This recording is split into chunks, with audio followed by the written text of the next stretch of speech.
وكلهم من رسول الله ملتمس غرفا من البحر أو نشفا من القيم. يا رب صل وسلم دائما أبدا على حبيبك خير الخلق كلهم.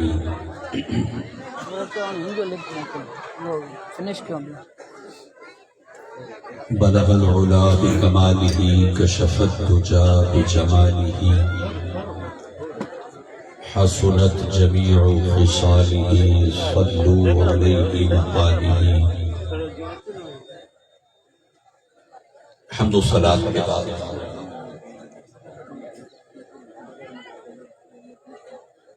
آج کا یہ عظیم الشان اجتماعی ذکر و نعت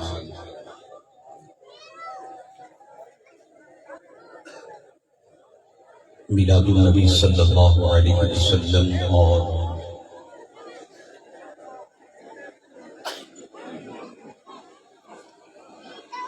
گیارہویں شریف حضور سے آسم شیخ عبدالقادر جیلانی قدس سرہ الرحمانی ان کی یاد میں منتظمین نے سجائی ہے. اللہ پاک ہم سب کا آنا بیٹھنا سننا اپنی پاک بارگاہ میں قبول فرمائے.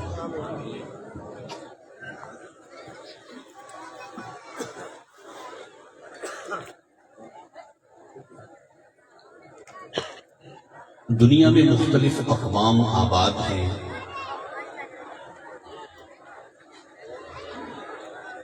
مسلمان بھی ہیں، عیسائی بھی ہیں، یہودی بھی ہیں، کمیونسٹ بھی ہیں، خدا کے وجود کے منکر بھی ہیں.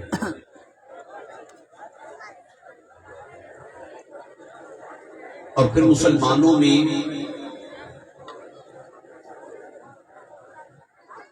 سو کالڈ مسلم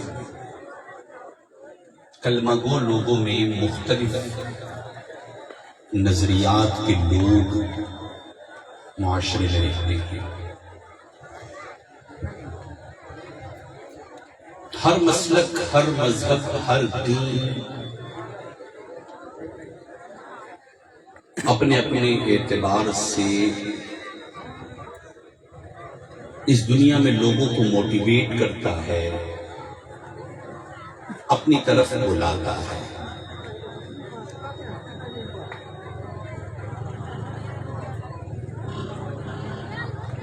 اس پرفتن دور میں 15ویں صدی ہے، دنیا گلوبل ولیج بن گئی. بحیثیت کلمہ گو مسلمان ہونے کی حیثیت سے ہماری ذمہ داری کچھ بڑھ جاتی ہے.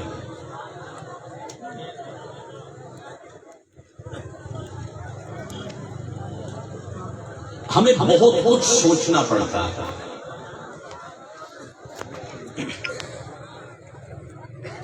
بہت کچھ سمجھنا ہے. اور آل اوور دا ورلڈ، پوری دنیا میں مسلمان دیگر ادیان کے مقابلے میں ایجوکیشن لیول میں بہت پیچھے ہیں.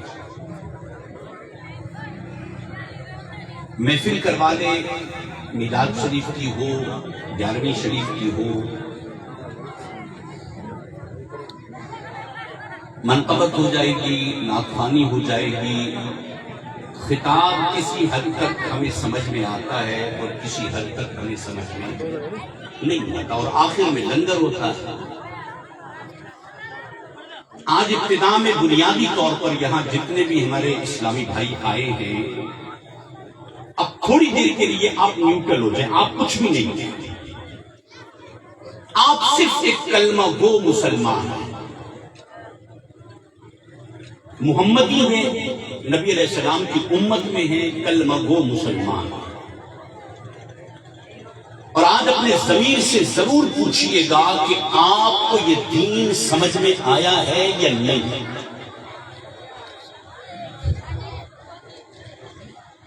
اس علاقے میں کوئی ہندو کسی مسلمان کو روک کے پوچھے کہ دین کی ڈیفینیشن کرے. What do you mean by دین؟ دین کہتے کس کو؟ دین کی تھیوری کیا ہے؟ دین کی تعریف کیا ہے؟ اور دین بنیادی تو کوئی نہ کوئی تو تعریف ہوگی، کوئی ڈیفینیشن ہوگی، کوئی اس کی حد بندی ہوگی، کوئی اس کی ریکوائرمنٹس ہوگی، کوئی اس کی ڈیمانڈز ہوگی۔ بحیثیت کلمہ گو ہم یہ سوچیں کہ جتنی بھی میں نے زندگی گزاری ہے مجھے دین سمجھ میں آیا ہے یا نہیں۔ اپنے ضمیر سے پوچھیں، اپنے آپ سے پوچھیں کہ مجھ سے اگر کوئی یہودی، کوئی عیسائی، کوئی ہندو، کوئی غیر مسلم کھڑا کر کے مجھے پوچھے کہ بتاؤ تو صحیح دین کہتے کس کو؟ ڈیفائن کرے، اس کی وضاحت کرے، اس کی تشریح کرے، اس کی توضیح کرے، اس کو ایکسپلین کرے۔ اب یقین مانے میجورٹی وہ ہوگی جس کو پتہ ہی نہیں ہے کہ دین ہے کیا۔ لنگر کھانا آتا ہوگا، کمانا آتا ہوگا، روٹی کھانا آتی ہوگی، چاول کھانا، بھت کھانا آتی ہوگی، لیکن دین کی تعریف نہیں آتی ہوگی۔ زیادہ سے زیادہ ہم یہ کر سکتے ہیں کہ ہم کسی مولوی صاحب کے پاس بھجوائیں گے کہ کمپلیٹ ڈیفینیشن ہمارے مسجد کے مولوی بتا سکتے ہیں۔ مولوی صاحب کے پاس چلے جائیں تو مولوی صاحب نے بھی 2 کتابیں پڑھی ہوں گی، کچھ آیتیں یاد کی ہوں گی، مسجد میں امامت کرتے ہوں گے۔ جب اس سے ایک پڑھا لکھا شخص اس سے پوچھے گا کہ ہاں بتائیے حضرت دین کہتے کس کو؟ اور مل فرق بین الدین والاسلام، اسلام اور دین میں فرق کیا ہے؟ ایک ہوتا ہے دین اور ایک ہوتا ہے اسلام۔ ڈفرنس کیا ہے اس میں، فرق کیا ہے؟ اب کسی سے پوچھ لیجیے گا، پریکٹیکل کیجیے گا، جس بندے کو دین اور اسلام اور شریعت اور فقہ میں فرق نہ پتا چلے، ہم کیسے کہہ دیں گے کہ وہ اچھا پکا کامل مسلمان ہے؟ بڑی معذرت کے ساتھ آج بیان کی ابتدا میں یہ بات سمجھیے گا، اور یہ بنیادی چیز ہے جو ہمیں سمجھنی تھی لیکن ہم نہیں سمجھ پائے، اور پوری دنیا کے اندر ہم ذلیل مسلمان، پوری دنیا کے اندر مسلمانوں پر ظلم ہوتا ہے، کیونکہ ہمیں آج یہ بھی نہیں پتا چل سکا کہ پوری دنیا میں ہم مارے کیوں جا رہے ہیں، کیا ریزن ہے، کیا وجہ ہے کہ پوری دنیا میں مسلمانوں پر ظلم ہو رہا ہے۔ فلسطین کا ظلم کچھ کم ہے؟ فلسطین میں جو اس وقت ظلم کی ایک طوفان اور ایک آندھی چلی ہوئی ہے، اس کا پرپس کیا ہے؟ کیوں ہو رہا ہے ایسا؟ وجہ کیا ہے کہ مسلمانوں کے بچے مار دیے جائیں، مسلمانوں کی عورتیں مار دی جائیں، غزہ کے اندر تباہی؟ ہمیں پتہ ہی نہیں، ہمیں تو روٹی سے مطلب ہے، ہمیں تو محفل سے مطلب ہے، ہمیں اپنی پالیٹکس سے مطلب ہے، ہمارے اپنے مفادات ہیں۔ اسلام کی بھاڑ میں، مسلمان گئے، مرتے ہیں مر جائیں، نو پرابلم، کوئی مسئلہ نہیں، میں ٹھیک ہوں نا، میرا سسٹم ٹھیک چل رہا ہے، میرا علاقہ ٹھیک ہے، مجھے کسی اسلام کی ضرورت نہیں ہے۔ یہ اسلام نہیں ہے، اس کو اسلام نہیں کہتے، بڑی معذرت کے ساتھ۔ اب بنیادی طور پر آج پہلا سبق پڑھیں کہ اسلام ہے کیا؟ فرقہ واریت، یہ فرقہ، یہ فرقہ، یہ فرقہ، یہ فرقہ، 72 فرقے بن گئے۔ نبی علیہ السلام نے ارشاد فرمایا، محبوب علیہ السلام نے فرمایا کہ بنی اسرائیل میں 72 گروہ ہوئے تھے، میری امت میں 73 ہوئے، 73 فرقے ہوں گے میری امت میں۔ اور حدیث پاک کے لفظ کلہم فی النار، یہ جتنے فرقے ہیں یہ سب دوزخ میں جائیں گے، کلہم فی النار الا واحدہ،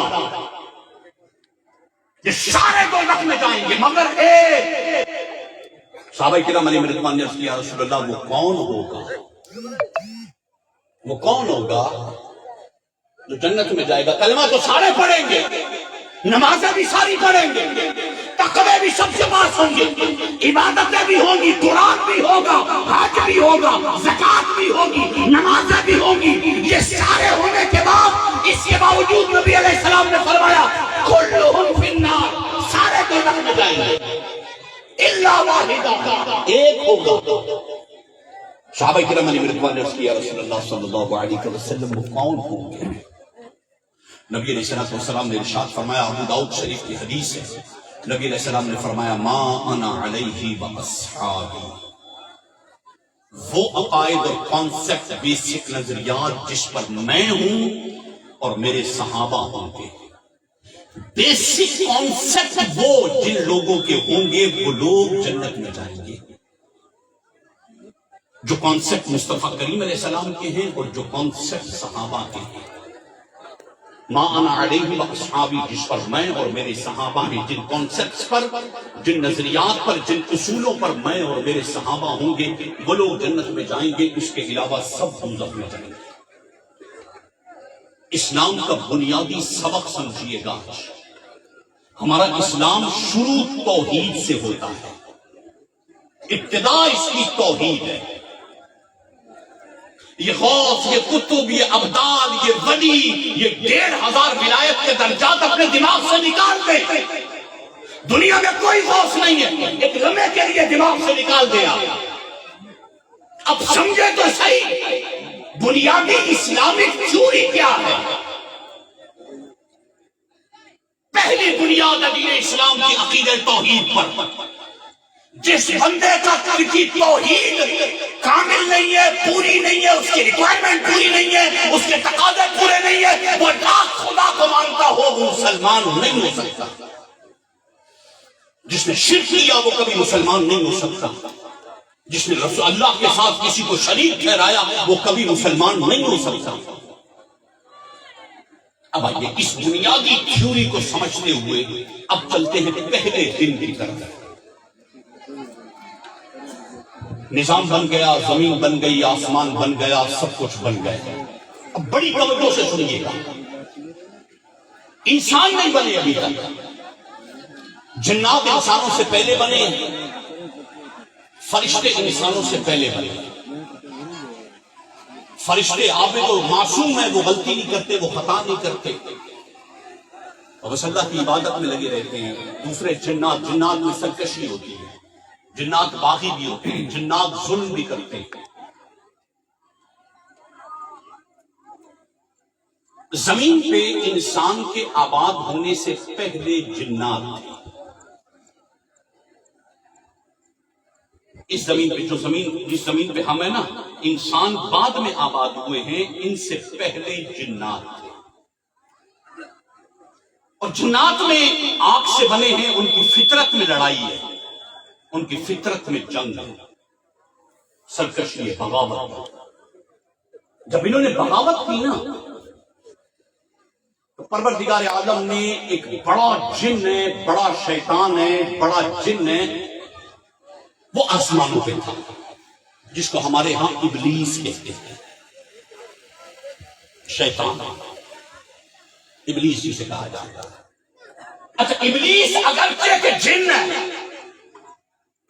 لیکن بلا اختلاف مسلک و مذہب آپ پڑھ کے دیکھے، یہی جن، یہی ابلیس، یہی عزازیل، یہ معلم الملکوت ہے، یہ فرشتوں کا استاد ہے جن لیکن ہے وہ فرشتوں کا استاد۔ اچھا فرشتوں کو استاد ہے، معلم الملکوت یہ ایک لفظ ہے، یہ اردو کتابوں کے اندر آپ کو بہت مل جائے گا، عربی کتابوں میں بھی ملے گا، معلم الملکوت۔ معلم الملکوت کا مطلب یہ ہے کہ وہ فرشتوں کا استاد ہے۔ کیا سکھاتا تھا فرشتوں کو جو استاد بنا؟ اس وقت کوئی نظام تو تھا نہیں، سسٹم تو تھا نہیں، نبوت بھی نہیں، نبی بھی دنیا میں نہیں آئے، دنیا میں انسان بھی نہیں آئے۔ خدا کے لیے اگرچہ آپ حمید آباد کے ہیں لیکن بنیادی طور پر اس تھیوری کو سمجھیے گا، بیان کا حاصل اصول آپ کو سمجھ میں آ جائے گا، بنیادی ریئلٹی آپ کو سمجھ میں آئے گی۔ دنیا میں انسان تو ہے ہی نہیں، اور ابلیس ہے معلم الملکوت، فرشتوں کا استاد۔ پروردگار عالم نے جب زمین میں جنات نے سرکشی کی اور بغاوت کی، آپس میں لڑتے رہے، تو پروردگار عالم نے ابلیس کو آسمانوں سے زمین پہ بھیجا۔ جاؤ ابلیس، معلم الملکوت ہو، فرشتوں کے استاد ہو، اللہ کے عرش کے نیچے تخت رکھتا تھا. اللہ کا عرش عرش الہی جسے کہا جاتا ہے، عرش الہی کے نیچے تخت رکھتا تھا، اور اس تخت پر ابلیس بیٹھ کر فرشتوں کو توحید سکھاتا تھا، نظریہ توحید سکھاتا تھا. فرشتوں کو جبریل، میکائیل، اسرافیل اور عزرائیل جیسے مقرب فرشتوں کو توحید سکھاتا تھا. ابلیس، پروردگار عالم نے ابلیس کو بلایا اور ارشاد فرمایا ابلیس جاؤ زمین پہ جا کے جنات نے سرکشی کی ہے، جاؤ جا کے ان سے قتال کرو، دنیا میں امن قائم کرو. ابلیس اللہ کے اس پیغام کو لے کر دنیا میں آیا اور پوری دنیا میں امن قائم آیا. ابلیس شیطان دنیا میں امن ہو گیا، جنات کے نکاح ہوتے ہیں، جنات کی شادیاں ہوتی ہیں، جنات میں نسل بڑھتی ہے، جنات میں بچے پیدا ہوتے ہیں. ان کا پورا نظام انسانوں جیسا ہے. نکاح ہوتے ہیں، ان کے بھی لوگ مرتے ہیں، ان کے جنازے بھی ہوتے ہیں، ان کا قبرستان بھی ہے، ان کا پورا سسٹم ہے، ان کا پورا ایک نظام ہے جنات کا. دنیا میں امن قائم کر دیا ابلیس نے. اب نسل بڑھتی گئی، دنیا جنات سے بھر گئی. ابلیس نے پھر دعا کی، مالک مجھے اجازت دے، تیری زمین تو اچھے لوگوں سے، اچھے جنات سے بھر گئی، مجھے اجازت دے کہ میں فضا میں رہ کر تیری عبادت کروں. اللہ نے پرمیشن دی. آسمان اور زمین کے درمیان فضا میں اڑتے ہوئے ابلیس عبادت کرتا تھا.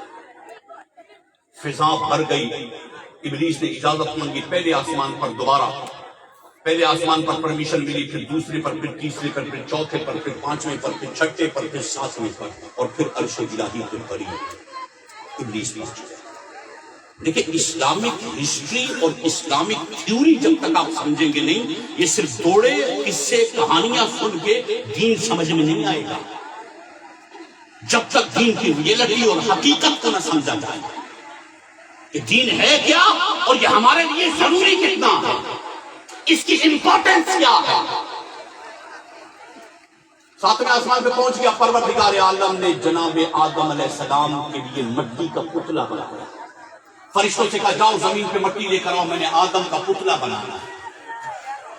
جناب آدم علیہ السلام کے پتلا بنانے کے لیے پروردگار عالم نے مٹی منگوائی اور اس کا پتلا بنایا.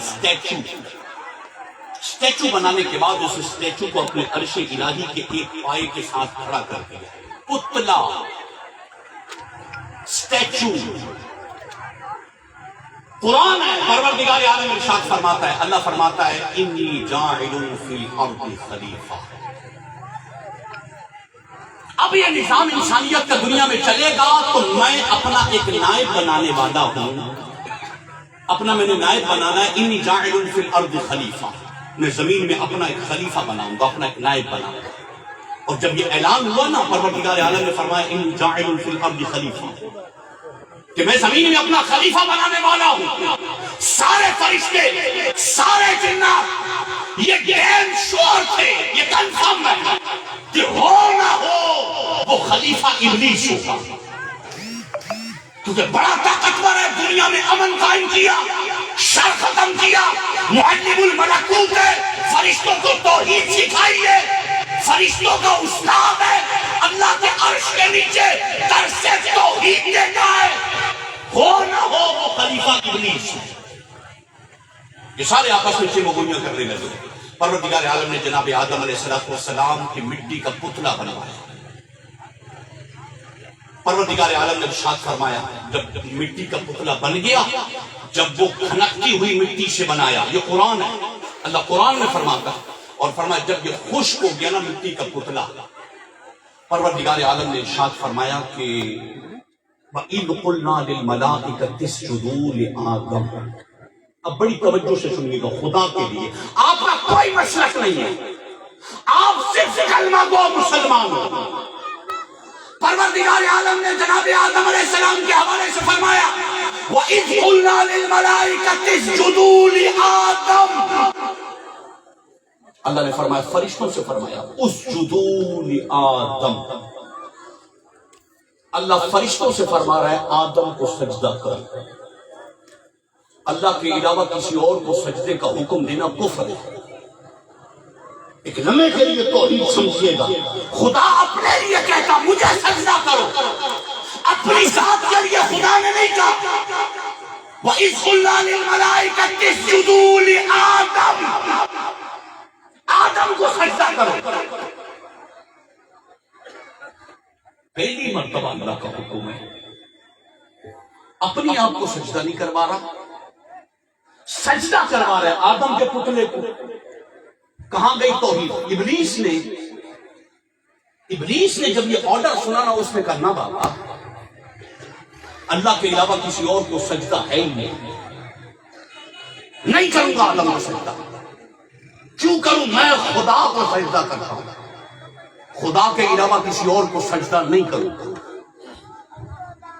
اللہ فرماتا ہے وَإِذْ قُلْنَا لِلْمَلَائِكَةِ اسْجُدُوا لِآدَمَ، اور محبوب اب یاد کیجئے جب اللہ نے فرشتوں کو، جنات کو حکم دیا تھا کہ آدم کو سجدہ کریں۔ وَإِذْ قُلْنَا لِلْمَلَائِكَةِ اسْجُدُوا لِآدَمَ فَسَجَدُوا، فرشتوں نے جناب آدم کو سجدہ کر دیا۔ اللہ کے علاوہ کسی اور آدم کو سجدہ کر دیا، ابلیس نے نہیں کیا۔ اللہ ابلیس نے آدم کو سجدہ نہیں کیا۔ فرشتے پہلا سجدہ کیا، جناب آدم سامنے ہے، پتلا سامنے ہے۔ قرآن میں اللہ فرماتا ہے وَإِذَا نَفَخْتُ فِيهِ مِن رُوحِي، سجدہ کب کرنا؟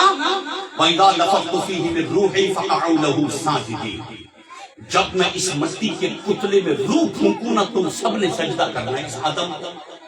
وَإِذَا نَفَخْتُ فِيهِ مِن رُوحِي فَقَعُوا لَهُ سَاجِدِينَ، جب میں اس مٹی کے پتلے میں روح پھونکوں تو تم سب نے سجدہ کر دینا۔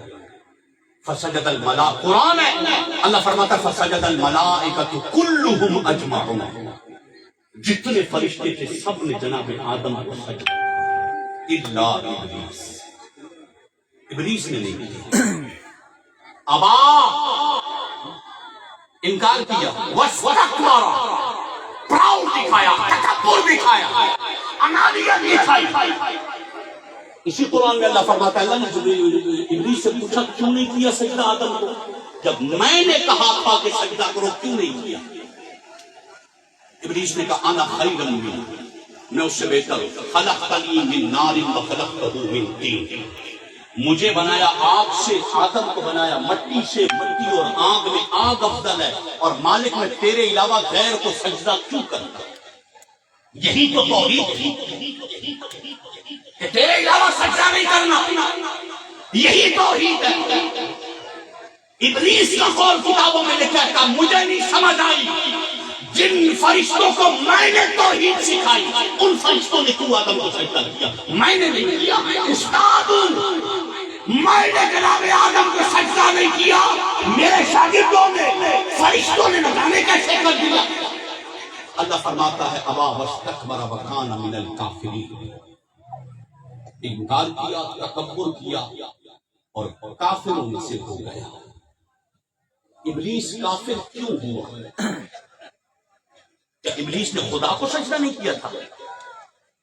سوچے اس پر، خدا تیرا تو مسئلہ ہی نہیں ہے، تو خالق ہے، تو مالک ہے، تو رازق ہے، تو ہے رب، تجھے کروں گا۔ لیکن اس کائنات کا پہلا کافر، پوری دنیا کا پہلا کافر، کائنات کا پہلا کافر ابلیس ہے، جس کو قرآن نے کہا کافر۔ کس وجہ سے کہا؟ خدا کا انکار کیا تھا؟ نہیں۔ خدا کی طاقتوں کا انکار کیا تھا؟ نہیں۔ خدا کو سجدہ نہیں کیا تھا؟ نہیں۔ کیوں پہلا کافر بنا دنیا کا؟ وہ دنیا کا پہلا کافر اس لیے بنا تھا کہ اس نے جناب آدم کی تعظیم میں جناب آدم کو سجدہ نہیں کیا۔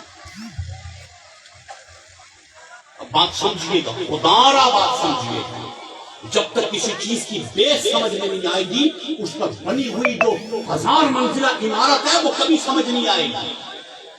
جس بندے کو مقام نبوت کا پتہ نہ ہو، اس بندے کو مقام ولایت کا کیسے پتہ چلے گا؟ جس بندے کو یہی نہیں پتا کہ مقام نبوت کیا ہے، جس کے نزدیک مقام نبوت پہلا کافر، جناب آدم کی تعظیم نہ کرنے والا، جناب آدم کو سجدہ نہ کرنے والا ابلیس ہے۔ ابا واستکبر وکان من الکافرین، انکار کیا، تکبر کیا اور کافروں میں سے ہو گیا۔ اب اس دن سے روز اول سے توحید کی دو قسمیں، توحید کی دو کیٹیگری ہیں۔ ایک توحید ہے ابلیس والی، ابلیس والی توحید۔ ابلیس والی توحید یہ ہے کہ ٹھیک ہے جناب آدم نبی ہے، جناب آدم مٹی سے بنے، لیکن سجدہ خدا کو ہوگا، تعظیم خدا کی ہوگی، ادب خدا کا ہوگا، رسپیکٹ خدا کی ہوگی، خدا کے لیے سب کچھ ہے، خدا کچھ نہیں، سب خدا کے لیے ہے۔ یہ ہے شیطانی توحید۔ اور دوسرا ہے فرشتوں کی توحید، دوسرا ہے فرشتوں کی توحید۔ ہاں مالک تو خدا ہے، تو مالک ہے، سجدے کے لائق تو ہی ہے، لیکن تو نے اس بٹی کے پتلے کو مقام دیا، مرتبہ دیا، عروج دیا۔ مالک نے تو نے اس کا حکم دیا کہ اس کو تعظیماً، یہ معبودی سجدہ نہیں تھا جناب آدم کو، تعظیم والا سجدہ تھا۔ معبودی سجدہ صرف خدا کے لیے ہے، تعظیم کا سجدہ کیا فرشتوں نے جناب آدم کے لیے۔ اب توحید کی دو قسمیں، ایک شیطانی توحید ہے جس میں نبی کا تصور نہیں ہے، مفہوم نبوت جس میں کچھ نہیں ہے، وہاں توحید ہی توحید ہے، توحید ہی توحید ہے۔ دوسرا ہے فرشتوں والی توحید، اور فرشتوں والی توحید یہ ہے کہ ہاں مالک تو سب کچھ تو ہے، لیکن تو نے جناب آدم کو مقام دیا ہے، ہم اس کی تعظیم میں جھک کر سجدہ کریں۔ اب توحید، اب ایمان وہاں سے چل رہا ہے، ابتدا وہاں سے ہے۔ رسپیکٹ نہ کرے، تعظیم نہ کرے، وہ کافر ہے۔ آدم علیہ السلام کی جو رسپیکٹ نہ کرے، جو تعظیم نہ کرے، وہ تو ہو کافر۔ اور جو مصطفیٰ، جو نبیوں کے بھی نبی ہیں، تمام انبیاء کے نبی ہیں، جناب آدم کو نبوت بھی مصطفیٰ کی وجہ سے ملی ہے۔ کائنات کی وجہ تخلیق کائنات مصطفیٰ ہے۔ ایک بڑا سبجیکٹ ہے، یہ کائنات بنی کیوں، کائنات کا نظام کیوں بنا، یہ صبح شام چاند تارے، 1,24,000 نبی، یہ کتابیں، یہ رسول، یہ نظام، یہ بنایا کس کے لیے ہے؟ متفق ہے بلا اختلاف مسلک و مذہب، یہ پوری کائنات نظام بنایا خدا نے اپنے محبوب کے لیے۔ اچھا، جس محبوب کے لیے سب کچھ بنایا ہو، آدم کی تعظیم نہ کرو تو کافر، اور مصطفیٰ کی تعظیم نہ کرے تو کیسے مسلمان ہوگا؟ ایک توحید کا پیمانہ مل گیا۔ خدا کو وہ توحید قبول ہے جو نبیوں کے ادب میں آ کے کی جائے، جو نبیوں کی محبت میں آ کے کی جائے، وہ توحید کہ جس میں محبت انبیاء ہو، محبت رسول ہو، اور محبت امام الانبیاء ہو، وہ توحید تو فرشتوں والی ہے۔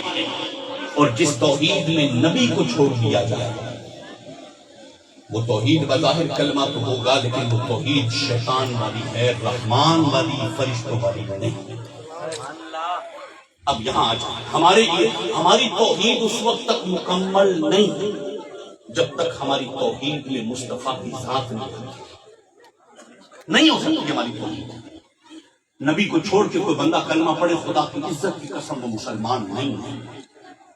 مرکز و محور مصطفیٰ ہے، محبوب کریم علیہ السلام ہے۔ خدا کو ہم نے نہیں دیکھا، اب توحید کا چپٹر آ جائے۔ خدا کو ہم نے میں نے نہیں دیکھا، آپ نے نہیں دیکھا، پوری دنیا میں کسی نے نہیں دیکھا۔ خدا کو دیکھا ہے تو فقط مصطفیٰ نے دیکھا۔ سبحان اللہ۔ خدا کو فقط مصطفیٰ نے دیکھا، اس کے علاوہ کسی نے خدا کو نہیں دیکھا۔ میں اللہ سے بڑا پیار کرتا ہوں، وہ اللہ بڑا کریم ہے، وہ اللہ بڑا رحمان ہے، وہ اللہ بڑا مالک ہے، وہ اللہ بڑا غفور رحیم ہے۔ وَقُلِ اللَّهُمَّ مَالِكَ الْمُلْكِ تُؤْتِي الْمُلْكَ مَن تَشَاءُ وَتَنزِعُ الْمُلْكَ مِمَّن تَشَاءُ وَتُعِزُّ مَن تَشَاءُ وَتُذِلُّ مَن تَشَاءُ۔ وہ خدا ہے، وہ احد ہے، وہ واحد ہے، وہ کسی کا محتاج نہیں ہے، وہ لم یلد ہے، وہ لم یولد ہے، وَلَمْ يَكُن لَّهُ كُفُوًا احد ہے، وہ رحمان ہے، هو الاول، هو الاخر، هو الواحد، هو الباطن، وہ مالک ہے، رزق اس کا ہے۔ آتا ہوں آج میرا سب کچھ جو ہے وہ دینے والی ذات خدا کی ہے، مالک نے دیا ہے، میں اس مالک سے محبت کرتا ہوں، میرا دل چاہتا ہے کہ میں اس مالک کو دیکھوں تو صحیح وہ کتنا پیارا ہے، مالک کو دیکھوں، میں دیکھنا چاہتا ہوں اس مالک کو کہ وہ مالک کتنا پیارا ہے جس نے یہ نظام بنایا، ایسا